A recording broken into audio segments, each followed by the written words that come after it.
Hello दोस्तों, आज हम बात करने वाले डेंगू। डेंगू बहुत ही एक भयानक डिजीज़ है जिसको हम ब्रेकबोन फीवर या डैंडी फीवर भी बोलते हैं। तो अभी हम पूरा डेंगू के बारे में, उसका क्या डेफिनेशन है, कैसे डेंगू होता है, उसका क्लिनिकल फीचर क्या है, कैसे डायग्नोस करेंगे, क्या कॉम्प्लिकेशन आता है, क्या मैनेजमेंट है और क्या ट्रीटमेंट है, वो हम पॉइंट बाय पॉइंट बात करेंगे।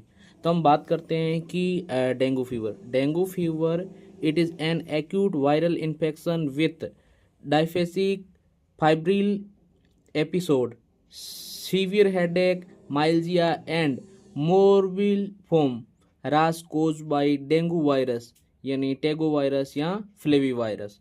जो डेंगू डिजीज है, जो डेंगू फीवर है, उसमें क्या होगा कि उसमें सीवियर हेडेक होगा, माइल्जिया होगा, ठीक है, मसल पेन होगा बहुत ज़्यादा, और क्या होगा, रासेस अपीयर हो जाएंगे। और ये हम इसको वायरल डिजीज़ बोलते हैं। तो ये कैसे होता है, ईटियोलॉजी इसका क्या है? तो ईटियोलॉजी की बात करें, the causative virus is usually female mosquito Aedes aegypti and transmitted to man during bite. यानी ये जो डेंगू फीवर है वो फीमेल मॉस्किटो की वजह से होता है, जो एडिज एजेप्टाई है, जो कि बाइट करने से यानी इंसान को कट करने से ये फैलता है। There are 4 distinct serotypes of this virus: dengue 1, dengue 2, dengue 3 and dengue 4, which are responsible for human disease। जो ये सीरोटाइप 1 2 3 4 है, यही क्या करता है, ये फीवर को लाता है ह्यूमन बॉडी के अंदर। इंक्यूबेशन पीरियड क्या रहेगा? इंक्यूबेशन पीरियड वैसे तो 3 to 15 डे, एवरेज बात करूं तो 7 to 10 डे ये रहता है। फिर हम इसका क्लिनिकल फीचर्स की बात करूं तो जो ऑनसेट जो होता है उसमें फीवर रहेगा, ऑनसेट टेम्परेचर क्या रहेगा, हाई रहेगा, ठीक है।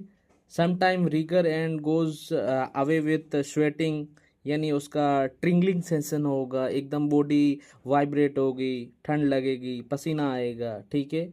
और चक्कर आएगा, फ्रंटल हेडेक रहेगा, और पेन बिहाइंड आई बॉल रहेगा, यानी आँख के पीछे दर्द रहेगा। सीवियर बैकेज प्रेजेंट रहेगा, यानी बैक बहुत यानी कमर बहुत ज़्यादा दर्द होगी। There is also severe pain in the long bone, particularly at the insertion of tendon and ligaments. This that is why the disease is also called breakbone fever. यानी जो ब्रेक बोन फीवर इसलिए बोलते हैं क्योंकि जो जो बड़ी बड़ी बोन्स होती है, जो लॉन्ग्स बोन्स होती है, जॉइंट होता है, वो ऐसे लगता है जैसे कि वो टूट रही है, फट रही है, टेंडर में हो, इतना एक्सेसिव पेन होता है। इसीलिए हम इसको क्या बोलते हैं, ब्रेक बोन फीवर बोलते हैं। और क्या रहेगा, नोजिया रहेगा, कॉन्स्टिपेशन रहेगा, और alteration of taste smell and common features, यानी उसका जो मुंह का टेस्ट है वो बिगड़ जाएगा, ठीक है। सोर थ्रोट रहेगा, prostration and depression are also present, यानी पेशेंट को क्या होगा, वीकनेस रहेगा और बहकी बहकी बातें करेगा, ठीक है। ऑन एग्जामिनेशन की बात करूं तो क्या, टेम्परेचर है जो हल्का राइज होगा, which come down by crisis on the third day, but again goes up on fourth or fifth day, giving the typical saddleback temperature curve of dengue. यानी जो डेंगू का जो कर्व रहता है और जो क्या बोलते हैं उनका जो ग्राफ रहता है वो क्या रहेगा, बिफेजिक में रहेगा। यानी थर्ड डे जो होगा वो टेम्परेचर क्या होगा, क्राइसिस होगा, नीचे गिरेगा। फिर फोर्थ और फिफ्थ डे थोड़ा सा क्या होगा, अगेन फिर आएगा। रासेज है जो 6 डे में आएगी रासेज। और जो इस तरह का जो ये ग्राफ है, इस तरह का ग्राफ, इसको हम क्या बोलते हैं, शटल बैक कर्वेचर बोलते हैं।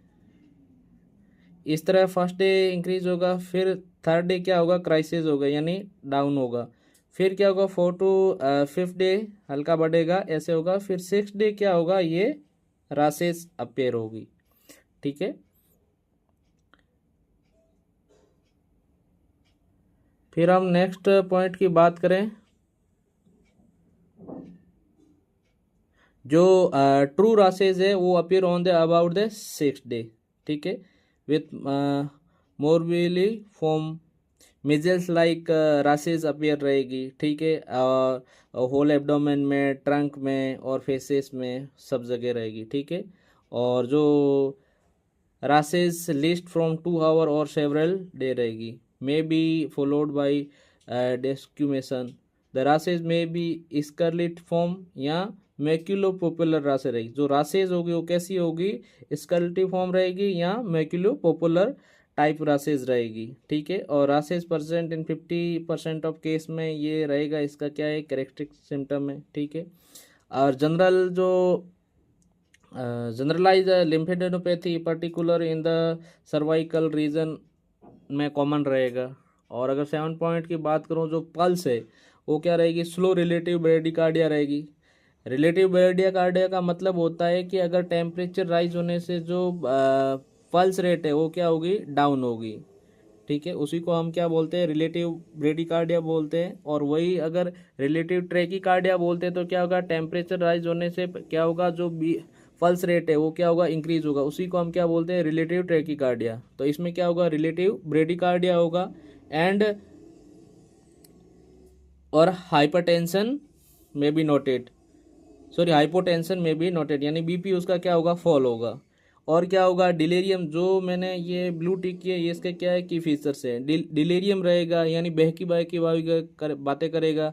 इंसोम्निया रहेगा, एगिटेशन रहेगा और डिप्रेशन में भी ओकर रहेगा। स्लीप में भी रेयरली, सॉरी स्प्लीन में भी रेयरली भी पल्पेबल। फिर अगर मैं डेंगू का जो टाइप रहता है, हीमोरेजिक फीवर रहता है और डेंगू शॉक सिंड्रोम रहता है, DSS। तो अगर मैं डेंगू हीमोरेजिक फीवर की बात करूं तो ये क्या होगा, it is common in children living in endemic areas. जो एंडेमिक एरिया में जो रह रहे हैं बच्चे, उनमें ये होने का कॉमन चांस है, ठीक है। Serotype 2 is mostly in the causative agent and 3-4 in decreasing frequency are also involved। और different type of hemorrhage like cutaneous, nasal, conjunctival and GI bleeding में भी occur। यानी जो ब्लीडिंग होगा वो कहीं से भी occur हो सकती है, सब क्यूटेनियस से हो सकती है, क्यूटेनियस से हो सकती है, नेजल से हो सकती है, ठीक है। GI ब्लीडिंग, इंटरनल ब्लीडिंग हो सकती है। तो जो डेंगू हीमोरेजिक फीवर है उसमें क्या होगा, ब्लीडिंग दिखेगा, इसीलिए नाम ही क्या है, हीमोरेजिक, ठीक है। और क्या होगा, ऑटो इम्यून रिएक्शन डेवलपमेंट होगी। और macrophage produce vascular permeability factor होगा। Plasma leakage and also haemorrhagic features like purpura, ठीक है। GI bleeding, anaemia, tachycardia may be develop, hence test is positive. फिर मैं डेंगू शॉक सिंड्रोम की बात करूं तो मैंने बोला था कि डेंगू शॉक सिंड्रोम में जो उसमें क्या होगा, प्लाज्मा एजो लिंकेज होगा, continue with ultimately lead to DSS। Characterized by क्या होगा, पेलर होगा, एनीमिया होगा, लो BP होगा और क्या होगा, कोल्ड एक्सट्रीमिटी, हाथ पैर क्या होंगे, ठंडे पड़ जाएंगे। और weak and quick pulse, restlessness रहेगी। courses usually course of the disease in 6 to 9 day। sometime there may be prolonged convalescence with muscular weakness and personality changes। यानी जो उसका डेंगू में क्या होगा, आदमी क्या होगा, बहकी बहकी बात करता है, यानी बड़बड़ाता रहता है। और क्या आता है, उसी को पर्सनैलिटी क्या होता है, उसका चेंज हो जाता है। कॉम्प्लिकेशन की बात करूँ तो कॉम्प्लिकेशन क्या होगा डेंगू में, तो जो उसका जो हीमोरेज है वो अंडर स्किन और म्यूकस मेम्ब्रेन रहेगा, उसी को हम क्या बोलते हैं, हीमोरेजिक डेंगू फीवर बोलते हैं। और ओटाइटिस मीडिया है, ब्रोंकोनिमोनिया है, निमोनिया है, हर्पस लेबिलियस है, जॉन्डिस इन रेयर केस में जॉन्डिस होता है, ठीक है, आयराइटिस है, और ऑर्काइटिस है, ओफोराइटिस है। और पेशेंट क्या है, डिप्रेशन में भी जा सकता है, शॉक एंड कोलैप्स हो सकता है, और मेरो एप्लाइसिया हो सकता है, राई सिंड्रोम है, फॉल्स ऑफ हेयर है, बालों का झड़ना शुरू हो जाता है, इंसेफेलाइटिस एंड ट्रांसवर्स माइलाइटिस है। इन्वेस्टिगेशन की बात करूँ तो इन्वेस्टिगेशन डेंगू का क्या देंगे, जो लीकोपीनिया होगा, यानी जो WBC का काउंट है वो क्या होगा, डाउन होगा। नॉर्मल WBC का जो काउंट होता है वो क्या होता है 6 से 11 के रहता है, ठीक है। तो उसमें जो WBC होगी वो क्या होगी, कम होती है, उसी को ल्यूकोपीनिया बोलते हैं। With toxic granulation of polymorphs are content feature. Thrombocytopenia, जो प्लेटलेट काउंट है वो भी क्या होगा, डाउन होगा। और यूरिन कंटेंट एल्बुमिन, जो यूरिन का हम जब सेंसिटिव एंड कल्चरल टेस्ट कराते हैं यूरिन का, तो उसमें क्या होता है, एल्बुमिन मिलता है। और CFT करवाते हैं, कंप्लीटमेंट फिक्सेशन टेस्ट, इसमें भी पॉजिटिव। और वायरस में भी recovery and acute phase of this disease from blood, ELISA test करवाते हैं, ठीक है। और अगर प्रोफाइलैक्सिस की बात करूं तो क्या होगा कि measure to control the breeding और mosquito should be adapted, an effective vaccine is prepared with is not available commercially. Treatment की बात करूं तो इसका जो ट्रीटमेंट होगा वो क्या होगा, सिम्टोमेटिक ट्रीटमेंट होगा। प्रिवेंशन तो हम कर सकते हैं डेंगू को, जैसे हमारे घरों के आसपास है, जो खिड़कियों में नेट है, मॉस्किटो है, और जो पानी जो आसपास जो इकट्ठा हो रहा है उसको साफ सफाई करना है। यहाँ पेट्रोल, उस नालियों में पेट्रोल वेंट्रोल डाल के हम मच्छरों जो मॉस्किटो होता है उसका ब्रीडिंग को क्या है कम करके हम इसको प्रिवेंशन कर सकते हैं, ठीक है। तो ट्रीटमेंट की बात करूँ तो ट्रीटमेंट जो होगा वो डेंगू का क्या होगा, सिम्टोमेटिक ट्रीटमेंट रहेगा।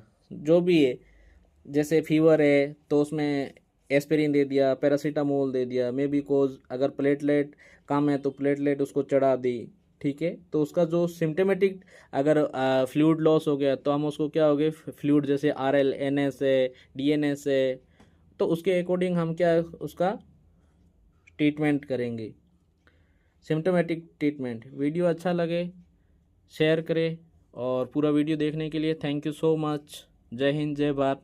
नेक्स्ट वीडियो में फिर से मिलते हैं।